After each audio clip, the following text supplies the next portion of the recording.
Hello everyone, কেমন আছো? আশা করছি তোমরা খুব ভালো আছো, আমিও খুব ভালো আছি। তো দেখো, বর তো চলে গেছে, তোমরা দেখেছো। আর সত্যি বলছি, বর চলে যাওয়ার পর থেকে এতটা শরীরটা খারাপ তো বলার মতো নয়। তার জন্য আমি চলে গেছিলাম ডক্টরের কাছে যাওয়ার পর ডক্টর বললো তোমাকে রক্ত পরীক্ষা করতে হবে। তো আমি রক্ত পরীক্ষা করতে গেছি। আর আমার সত্যি বলছি, এতটা ভয় লাগছিল কি বলবো।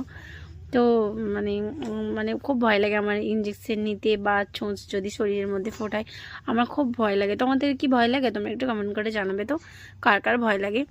তো এখানে দেখো আমার রক্ত কতটা নিয়ে নিল ভাই। আমি কেন গিয়েছিলাম ও ডক্টরের কাছে? আমার শরীরে একই রক্ত নেই, আবার আমার অনেকটা রক্ত নিয়ে নিয়েছে। দেখো তোমরা ভিডিওটা দেখো ভালো করে, অনেকটা রক্ত নিয়ে নিয়েছে। এতটা রক্ত নেয় পরীক্ষা করতে, জানি না বাবা। তো আমার তো খুবই কষ্ট হচ্ছিল। আর আমার পাশে আমার বোন ছিল।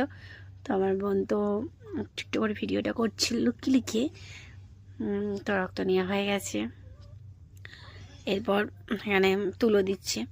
তো এই ভিডিওটা আমি একটুখানি করেছি। তো তোমাদের কেমন লেগেছে কমেন্ট করে জানাবে। সবাই ভালো থাকবে, সুস্থ থাকবে, টাটা বাই।